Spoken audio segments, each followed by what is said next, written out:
Welcome to the Coast Podcast. I'm Emily, a virtual assistant agency owner who left Amazon in 2019 to build my dream. And I'm Whitney, a freelance writer and communications consultant who never felt at home in a cube farm. We didn't see many people paving their own ways like we decided to, so we created this podcast to talk to others who were brave enough to pick a different path. Creatives, entrepreneurs, people doing their careers and their lives their way. Join us as we learn from them, get inspired, and show you beautiful paths less traveled. Not every road leads to the coast, but the ones that do come with a great view.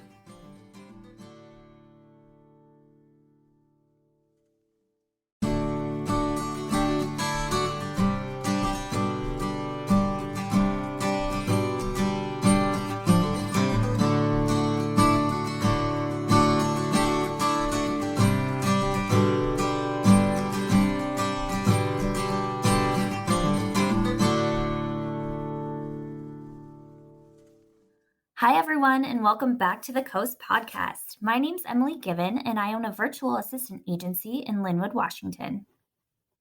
And I'm Whitney Popa. I own a communications consultancy in Edmonds, Washington. And today we have my friend Kim from my very beginning of my career in PR when we both were working on behalf of Microsoft.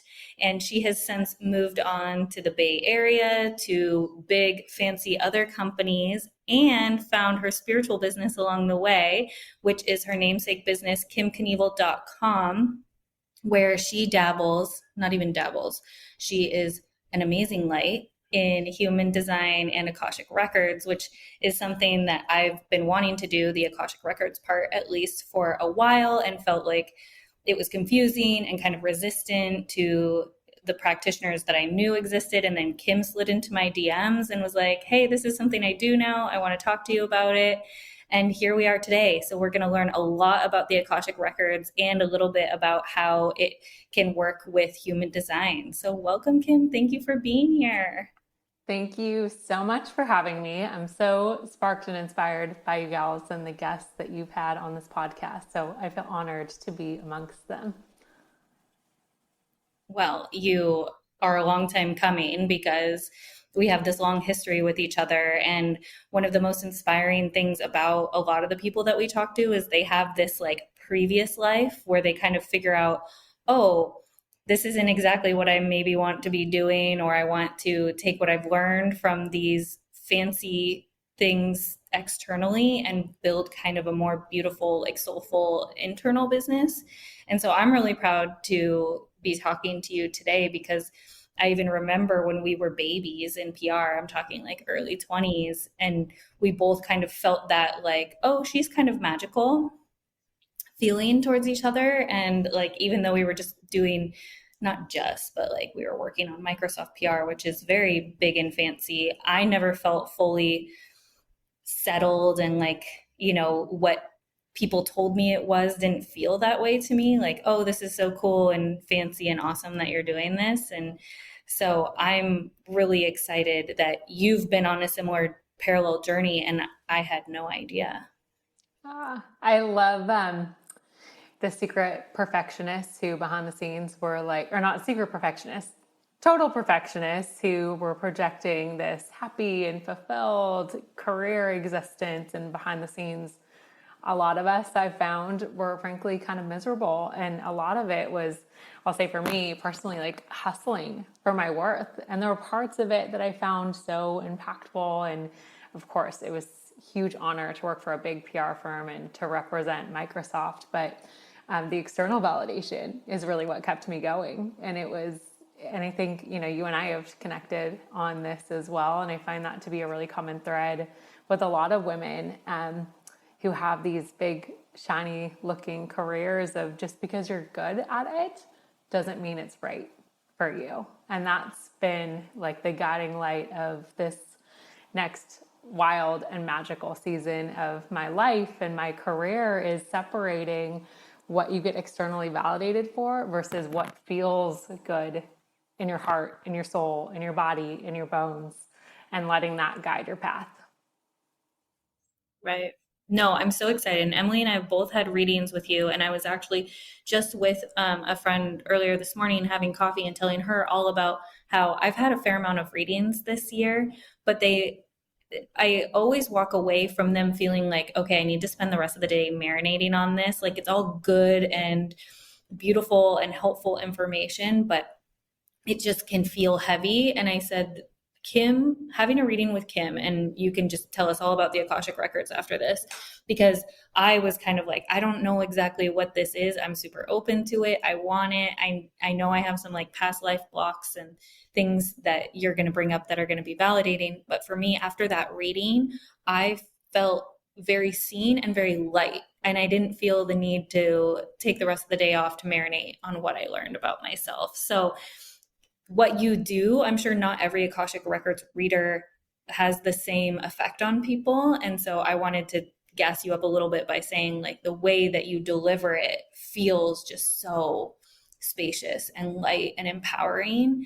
And I want you to tell everybody else like why they need you. I'm just based on like what they can learn from the Akashic Records, but your delivery, especially coming from me, a person who's experienced it, is really special. My mom said the same thing. And she said, and she's so beautiful. I can agree too.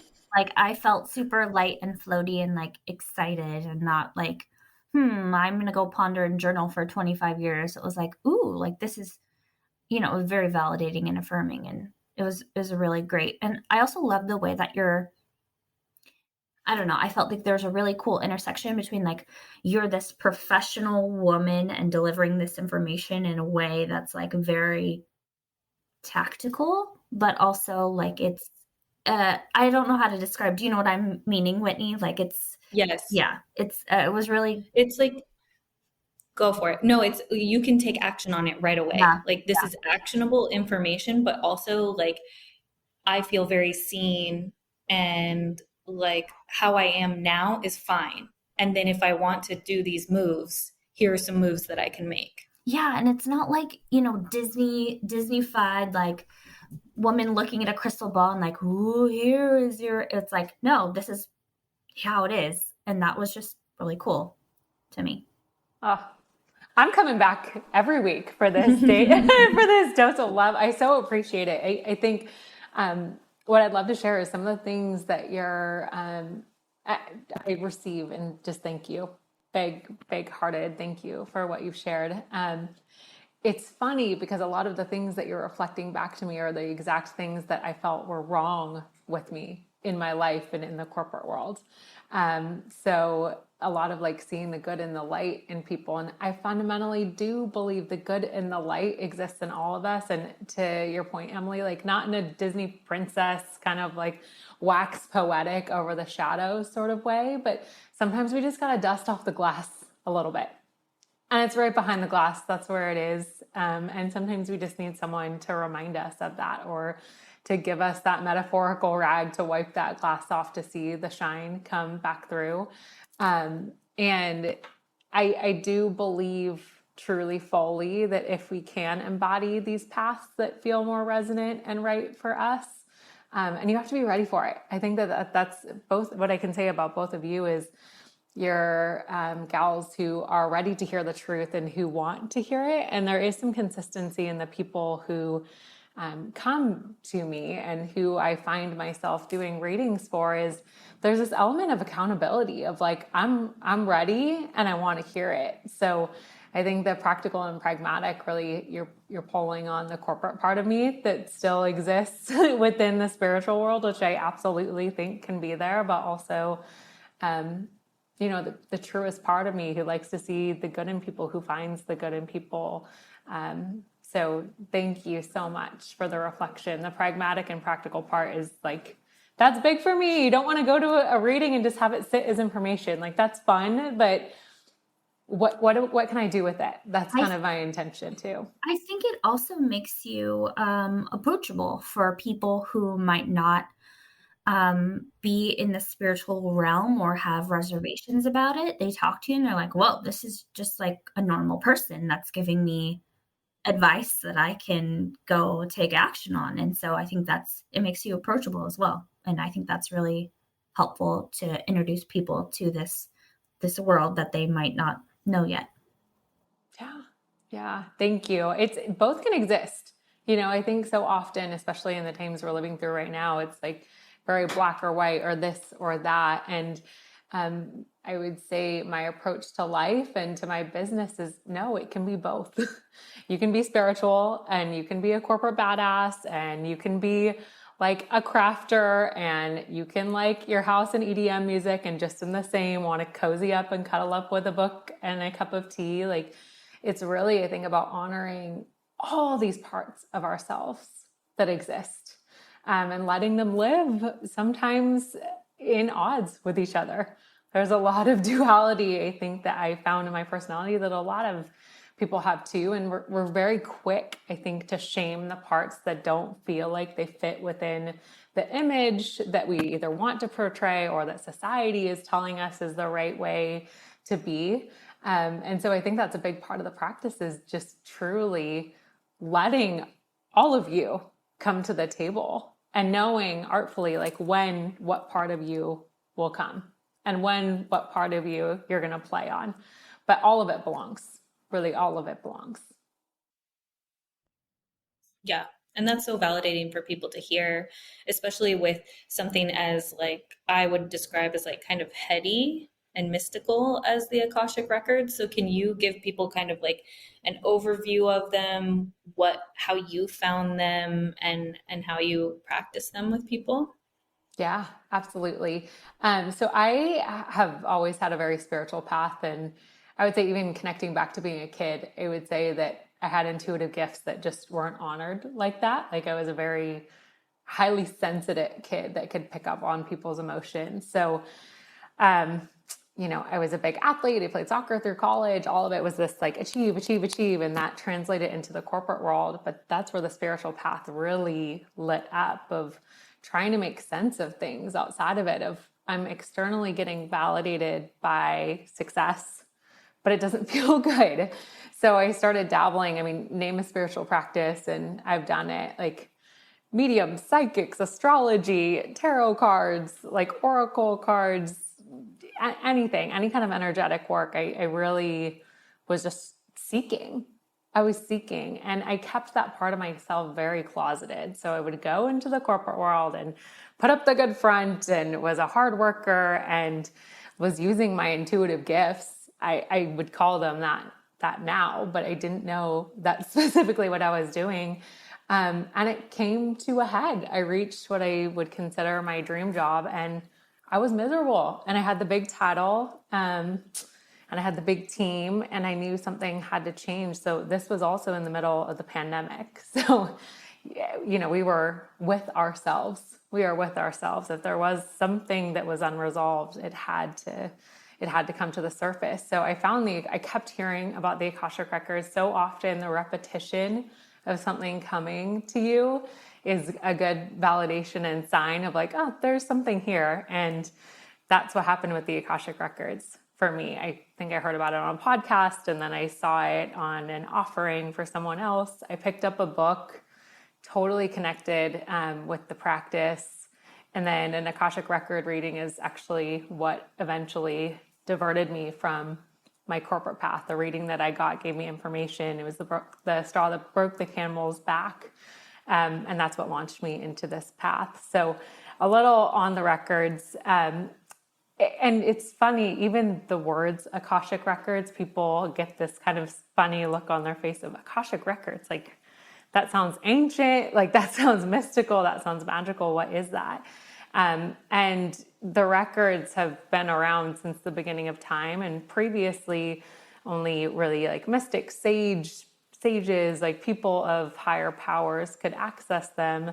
And through the records, we're able to access everything that your soul has ever touched, tasted, experienced, or been in relationship with since inception. So you think about that body of information, it's almost jarring to even hear that. I get a lot of wide eyes when I first say that. And the whole purpose is to give you information to help inform this physical lifetime. They're really rooted in having the courage to look at what patterns you're facing. We can look at relationships, we can look at love, we can look at your career. And again, the whole point is to light up your potential within this lifetime. I find that a lot of people that come to me have tried a therapy, or they've tried some other kind of modality. They've dipped their toe, kind of like I had in other things. And what people often tell me is it's almost like sitting down to have a glass of wine with yourself. So think about having like a sacred moment of just being able to connect with the truest and deepest part of you. And that's my commitment to everyone who comes and visits me. I'll say often I'll get information that makes no sense to me, but to the person that I'm reading, they're like, yep, that's the insight that I needed. That's the data point that I needed to connect to. So on a holistic level, it's really about giving you information that you can use to help better this lifetime and continue to help step into a truer and more aligned version of yourself. And that takes courage. And I think that's why both of you connected with it in such a deep way, is because you were ready. You're ready for the information. And not to say you have to be so ready for it, but I think there is a level of accountability that needs to come through these spiritual practices of like staying in your power. And that's what the records really invite. I was just referencing my reading the other day because I was visiting a client on San Juan Island, and the islands for me are very spiritual. So I like got out my notepad. I have it right next to me now, and was like referencing the things that you had said. There's kind of like a heavy cloud over me right now because of I went to the University of Idaho, and everything that just happened there with the murders. It's just like really affecting me very deeply. And I feel something that you and I talked about was that, which was validating for me because other healers, mystics have said this to me too, of like, I was a leader of women. I used my voice to say things that other people wouldn't. And I was in previous lives hurt for that physically, whether it's debatable, it could have been all these things like murdered or hung, or, I would like to think of myself as like a witch who was hung at the Salem witch trials or whatever. But like, for me, I feel like I need to say or do something about this situation, just as like a voice of, hey, I'm with you. This novel that I've never finished and need to finish and get out of my body starts on graduation day at the University of Idaho. So I like sat up straight on Sunday morning and had this message of like, you have to finish that book.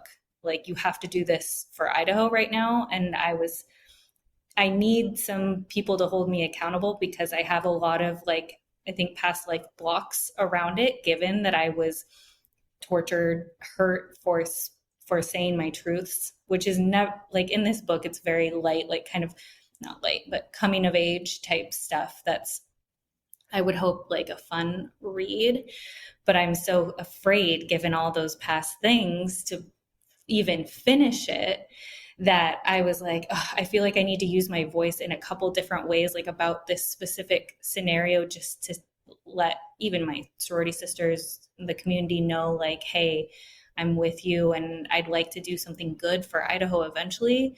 But I was like looking at my notes from you about that to like validate myself of like, okay, how do I like hold myself accountable? How do I even ask for accountability in finishing this thing, given all my previous lives? And it is really helpful to have that background because I know, at least so much for me, some of the work I'd like to put into the world, I hold myself back from. And I felt so long like this is not this life thing that is creating these blocks and this resistance for me. So to have that reading with you, and again, it felt so light and airy, but there was some big, deep ahas for me through it that just felt like, okay, at least I know this information. I can hold it and do something with it eventually. But for now, at least it's validating for me to hear that, and then I can make some new decisions. So who knows what I'll end up doing with all of this, but I know that like, you know, another reading with you will reveal more. And that's just like one example of how the Akashic records can be so helpful, of like the soul level stuff. Like, I don't know about you two, but for me, I've always known there are certain things that I'm resisting that aren't from this life experience. 100%. And I love to hear the translation too. I think that just tells you the power of having that insight and having the nugget to hold of, this doesn't make sense.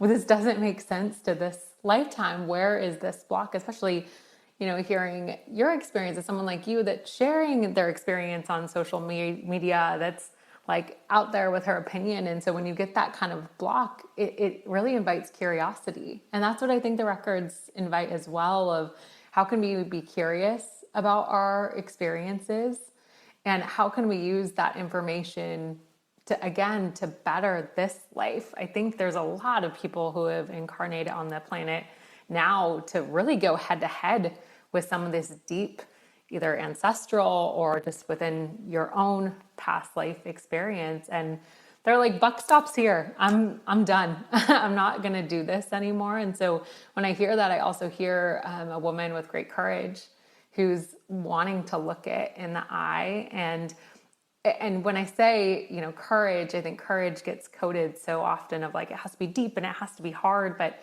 sometimes it can be light and it can be picking up the pen and starting the story. And that's what it looks like.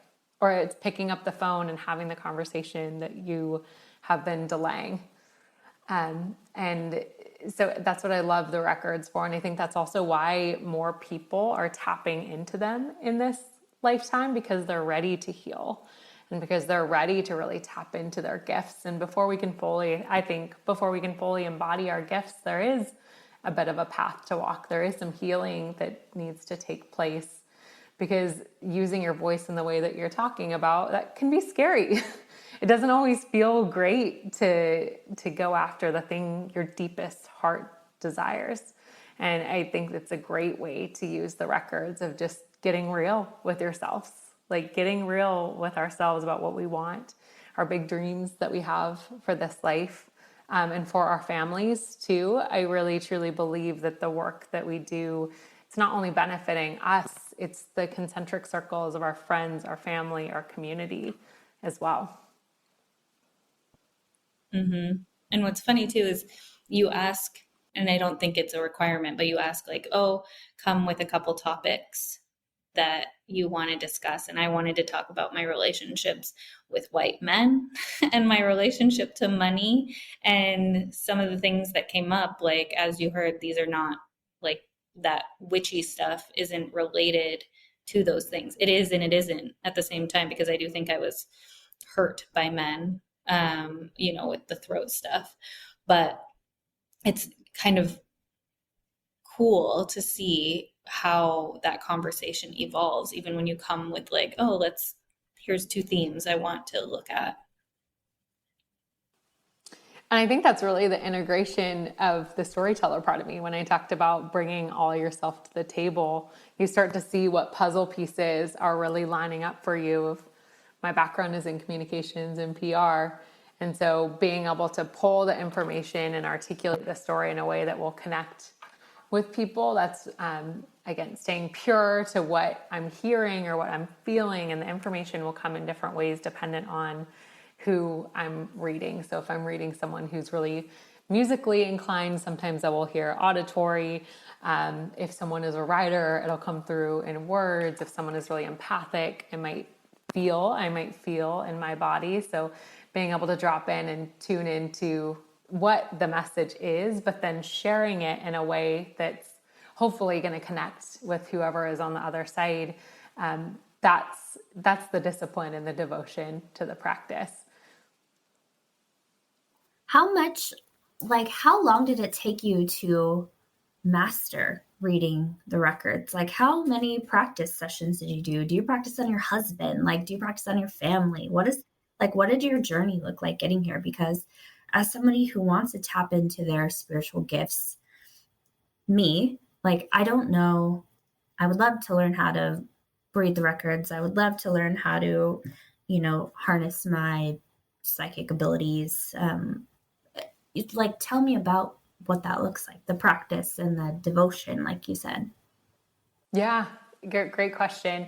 I think that's one of the biggest things that I had to let go of was, again, I'm an athlete. Like, I'm very much oriented to, you put in, you invest this in the work, and this will be the output. And so what my journey with the records has really taught me is a lot of grace and a lot of trusting the process. And you hear that phrase thrown out a lot, and I know it sounds a little bit trite, but that truly has informed what has taken place. So for me, the journey, that initial reading happened in May of 2021.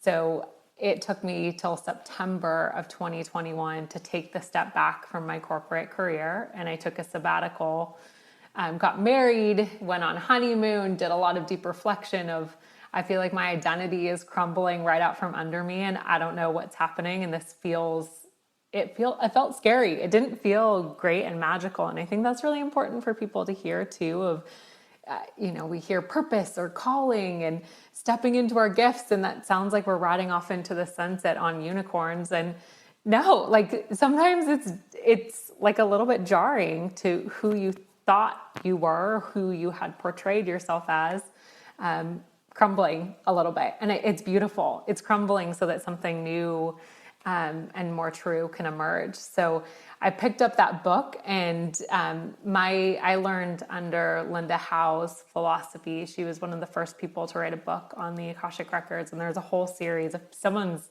interested to check out the record specifically, I highly recommend her intro book about the Akashic Records. But I started practicing on my own. She takes you through a series of exercises where you get to do a little bit of guided discovery around here's what the records are, here's how you can tap in. And I started to have these wild insights about myself and what I thought that I knew, like I want the big corporate career and all of it, it started to fade behind the scenes. So when I got back from honeymoon, I reached out to the woman who'd done my initial reading. And this is part of where like human design and Akashic Records cross over. I'm a manifester in human design. So I kept getting all these urges, pings, hits, whatever you want to call them, to reach out to this woman and to study with her.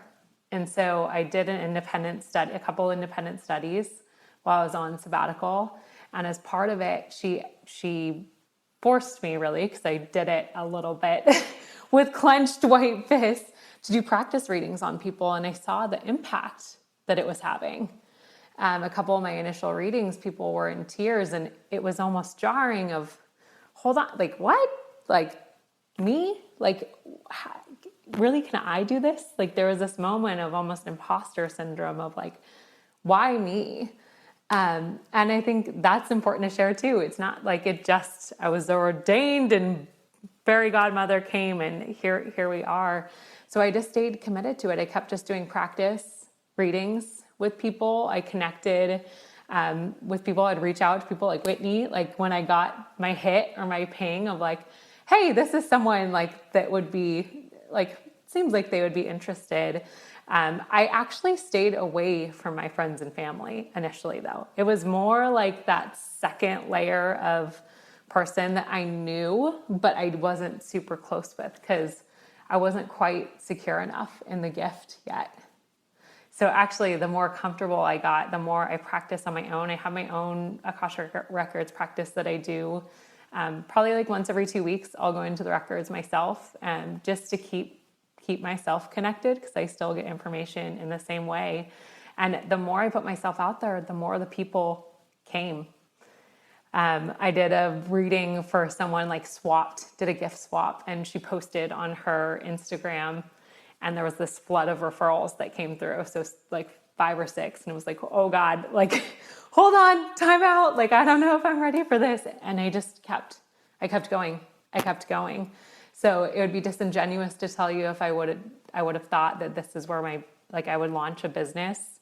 I got introduced to an amazing web designer and I got this hit of like, this is time. I got the message similar to what Whitney was sharing about like, it's time. And also we're 8 months pregnant right now. And I also feel like I really got provoked by the little guy in my belly of like, we got to put ourselves out there in this way. And I'm still learning. I think like I'm sure there's a million things that I don't know, but I get so much joy out of being able to support people in this way. So my biggest piece of advice for anyone would be just to follow those hits, messages, follow what lights you up, even if it scares you a little bit. Sometimes that can be exactly what you need. I'm seeing a lot of messages lately about you don't have to be healed. You don't have to be perfect for you to share. You can still be learning. And I want to reinforce what you said around that, because we often feel like we have to be at a certain level of something in order to share or be helpful with it. And that's just not true. Like, it's mind blowing to me, the fact that you just had that reading, that first reading that changed your life in May 2021. And now here you are helping so many people. Like I said, I talk to a lot of healers. I do a lot of healing. I've been on the path for a long time, similar to you. Like when I moved to the town that we're in, I call it a moon goddess fair, like right up the street from my house, a 1-minute drive. So I would go to this monthly fair before it shut down during COVID and just seek out healers, because I was trying to find what is it that I'm seeking and that I need to connect with. It's not organized religion.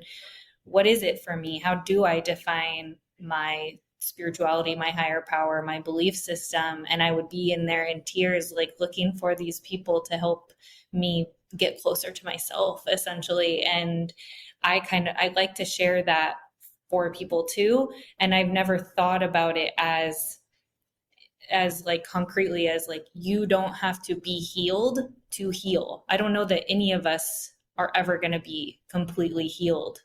I was just thinking of an experience I had during an inner child hypnosis with one of our friends who's been on the podcast a few times, Marianne Stansel, and she was doing inner child healing stuff. And what came up for me was when I was 4 at daycare, this woman was like physically abusive to us, and like my hair got stuck in like a button in her acid wash jumpsuit, and that like affected me. That's something I've been carrying around for 30 plus years of like, I'm going to be in trouble just for being here.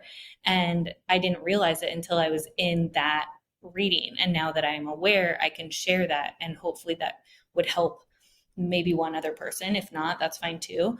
Helps me. But it reaffirms what you're saying about like, you don't have to know everything, and you can learn more and do more as you go. And to hold that gift in, it wouldn't serve the world, because you really helped both of us already just in that 1 year of knowledge.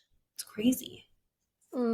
That's amazing. I thank you for sharing. And I think thinking about the gifts that we have, I think we're hearing so much of this again, like I'm looking for my purpose, or I'm looking for my calling, I'm looking for my gift. And I think it's an internal journey. We were talking about big magic before we started recording, and the philosophy around that book is there's these jewels within us that we're meant to go on the journey to find. And I so believe that, and being able to unlock these little triggers, that it's a memory that you may have never ever held in your conscious mind, but in your subconscious, of how an experience with a caretaker when you were a little girl is impacting you as an adult woman and a mother and a business owner.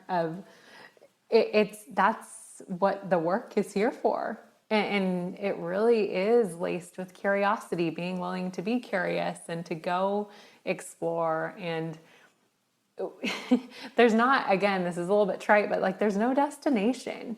It's really kind of just about continuously being curious about what is in front of us and what's coming up for us. And again, this is what I love the records for, be it like the records helped me unlock a gift. I think I wouldn't have trusted getting a reading in May of 2021 to now it's November of 2022 launching a business if I wouldn't have known, like in past lives, I have been a healer. across many past lives. So I'm just dipping into something that's already internally part of me. And the physical manifestation this life is through the Akashic Records.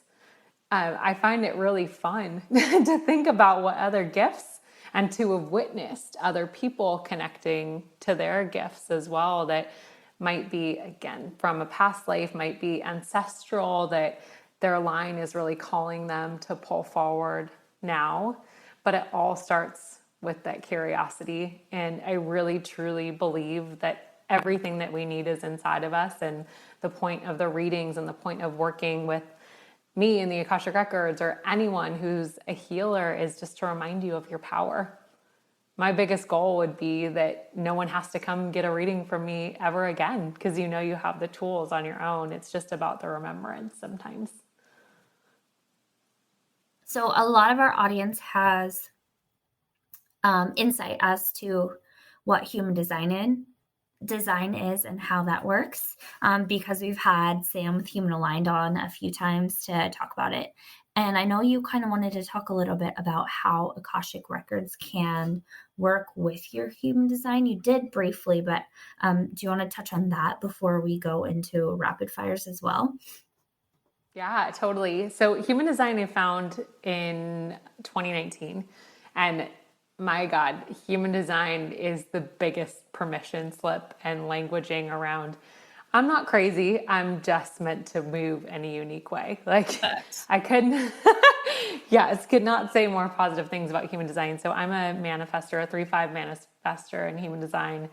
And I'm also a recovering perfectionist. So that 3-5 is all about experimentation. Yeah, and the manifester is all about say, trial and error. That doesn't work well with your perfectionism.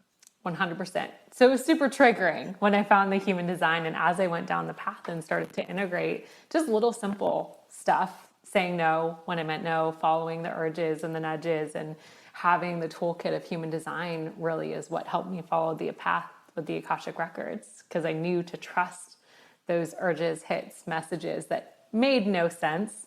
And it's a constant journey with the 3-5 of stepping away from the perfectionism. But what I started to do was go into the records and get information or insight. And we touched on this a bit in the beginning, but like the practical and pragmatic nature of the way the information comes to me in the records is one of the things I love the most. So I started putting it through the filter of my human design based on my type, my profile, my strategy, my energy centers. What would this information look like, down to how I reach out to people, how I communicate, the rest that I take. So I almost had like a filter that I was putting this soul level information, so soul-based information, through the filter of human design, which then started creating the most aligned and easeful path. The path of ease and peace was big for me. And this was another sort of like trial and error thing that happened with me, not something that I anticipated, but as I started to work with people in the records, I would ask like, hey, do you mind if I layer your human design over the top of some of the information and like give you some practical and pragmatic ways to work with it? Journal prompts, like little, sometimes it's the most simple things.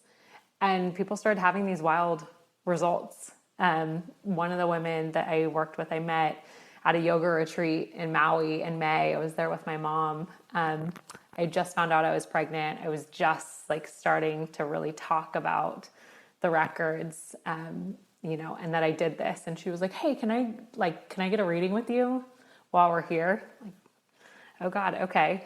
And over the course of the last year, I've watched this woman transform her life using the Akashic Records and human design. The big, huge vision that she had for herself, she's now living it. I was just with her this past weekend, and she hosted a gathering, this beautiful gathering, beautiful, beautiful gathering. She didn't know half the people who had been there prior to this year. And so it just, the word possibility is really what I hold when I think about the crossover of the Akashic Records and human design. And what it really invites is there is not a one size fit all, and nor should we try to have a one size fit all. find the thing that works for you to live in the most easeful and aligned way. And I think the Akashic Records and the human design really work hand in hand of soul level information, pragmatic and practical tools through the human design, and then the devotion and the practice to actually do it. And that's the thing, that's the step that a lot of people like.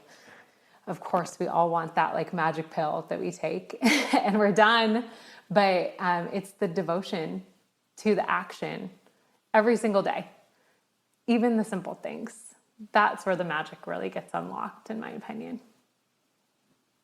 Totally. I love that too, because especially I know that like my future audience, and we talked a little bit about this too, of like wherever my life goes next, like I see burnt out millennials as people who will really resonate with whatever I end up having to say. And they need that. We've been so conditioned into like, but I need it to be practical too. Like, what is the action? And especially for men, you know, like they need it. Like, what do I do next? What's the action item? What do I need to cross off? And that will feel comforting for them too. And even for me, because you can have a lot of warm and fuzzies, but if you don't have anywhere to put them or something to do with them that can move you closer to what you ultimately want to do, be, have, whatever, then it will feel a little bit like you're stuck still. Like, I have this information, now what? And how do I do it my way? And that's where I've felt really empowered by human design, and the Akashic Records is this other validation and permission on top of that, which is so, so cool. I love that you're combining them that way and making them feel so even more deeply personal for people, so they can really just step into that power of what is meant for them, not necessarily what the world tells them. Woo, amen. And like breaking those things apart, like breaking apart what the world says is right for you versus what feels right for you and what is right for you. That's when you start to see people really in their gifts. That's the magic. That's the real magic. And I hope, I think that's the path forward for the world, really. Like, I think we need to go internal and get real with ourselves and be comfortable with moving in a way that might be different than what we think is right or what has been projected on us, what is right. I'm using air quotes as I say that. And staying true to ourselves. Authenticity is a word that's gotten a little bastardized and beat up along the way, but authentically leading from a place that feels right for you. If more people could commit to that path, I really think we'll start to see a different world. And a lot of people are waking up to that too. So it gives me a lot of hope and a lot of faith of what is possible. For sure. Yeah, I'm so excited about what you do and how you can help so many people. I've been trying to send a bunch of people to you. 'Cause I'm like, no, you need So Kim. Like, I can't explain it, but you need to do it. And then they're like, I get it. I get it. So awesome. I And you do appreciate a it good more job than you of, know. you do a good job of making it accessible for people too, which you don't have to do. You can raise your prices, but your entry level price, I think, is very digestible for people of like, oh, I'm not totally sure, but let me spend $100, $108 and try Kim on and then give you all their money until they don't need it. I appreciate the second part. For the accessibility, I mean, the intention that I'm really holding is to be able to help and support people. And because I know Akashic Records, and when people hear that, even my friends and family are still a little bit like, what? Emily, you asked me or earlier on, you made a mention to my husband. I haven't actually read my husband even. So it is kind of this funny. I've dipped into members of my family and whatnot, but as cliche as it sounds, like it's really not that much about the money for me. I know that there's something bigger that comes of this. And so I want to make it accessible where, of course, the energetic exchange makes sense for me, but that people can give it a go or they can gift it to someone. Like I can't think of a better investment that you could help someone make than their own journey of healing. that's where like I'm thinking about holiday gifting. I'm like, no more things. We don't need any more things. Like what we need is the healing and the empowerment. Agreed. Yeah. So we like to end our podcast with a couple of rapid fire questions. So don't think too much about your answers. Just we want you to spitball whatever comes to mind. The first question is, what are you proudest of in your business right now? That I did it, that it's out there in the world, and that I'm owning this part of my identity. Yes, I love this. It's a great answer. I'm proud of you too. Tell us about a book you read or a podcast you listened to recently that changed the way that you're thinking about your life or your business. Ooh, so I'm a huge podcast. I'm a big walker. That is something that's also shifted through the pandemic. So I love the Rich Roll podcast. And this was actually super recently. He had Whitney, I think Cummins is her name on. I'll have to go back and check that. But this just launched. This is in like the last 24, 48 hours. But she talks a lot about codependency. And especially in this realm of like spiritual modalities and whatnot, like it really ignited in me, like, how do you stay in your power and make sure you're staying true to yourself and not trying to overextend in other areas? And that's a deep part of spiritual healing, is being able to address the not so shiny parts, like the shadows. I've cried a lot of tears, and I think anything that helps you get a little bit more real with yourself, and that's one episode in particular that I just love, and the guests that he has on are fascinating, and it's all oriented around like simple habits, simple daily habits that you can incorporate. We'll link it in the show notes. Cool. Love it. What would your last meal be? Last meal. I'm a sucker for a bean and cheese burrito. I'm like a little kid. I know that's so weird, but probably like a bean and cheese burrito, and I would pair it with a cocktail that I haven't been able to enjoy in a while. But most important to me is somewhere with a view. I'm like not really a big foodie person, but the view and with good company, that's what would be of more importance. Are we talking like homemade bean and cheese or like Taco Bell? Oh no, like something, oh God, you're just like dipping into my little kid me. It'd be a double decker if I was going to Taco Bell. It would not be homemade. We're not home making the burrito. We're spoiled with Mexican food around San Francisco. So, but like greasy, cheesy, all that, not making it at home. We're picking it up and we're going probably out to a bluff with a big view. Nice. But not Taco Bell. I will. No, don't get me wrong. I'm a big fan of the Taco Bell though. I love a bean and cheese burrito when I'm in a pinch, but at Taco Bell, I get it without onions because they add onions to it. I like onions, but not in that context.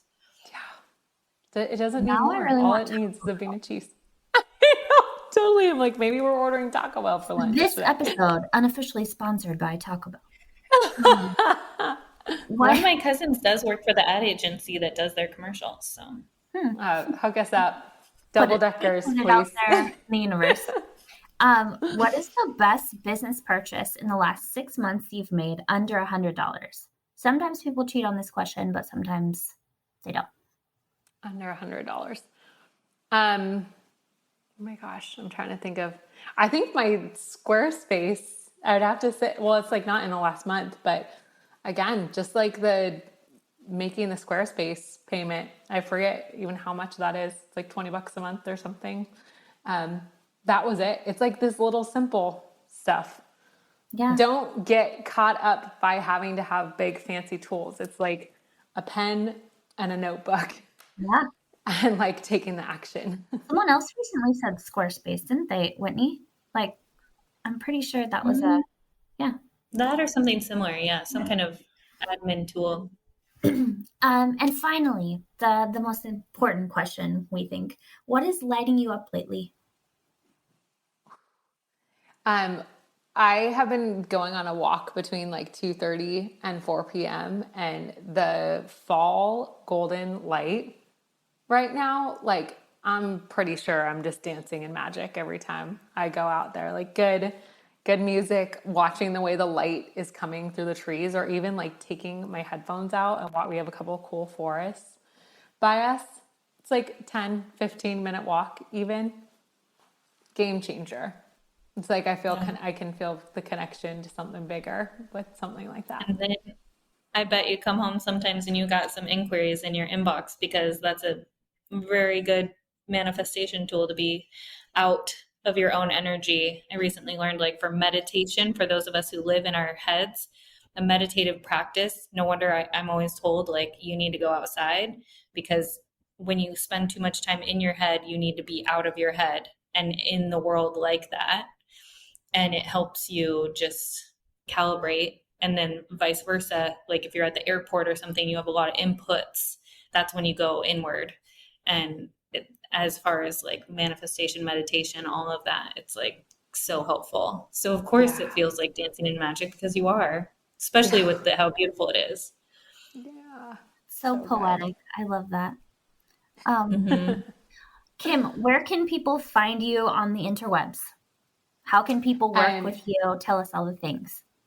Yeah, totally. So my website, which is just www.kimknievel.com. And it's a new last name because I told you I just got married. It is related to Evel Knievel, which is a fun little step of the business. But okay, but also your husband is Asian.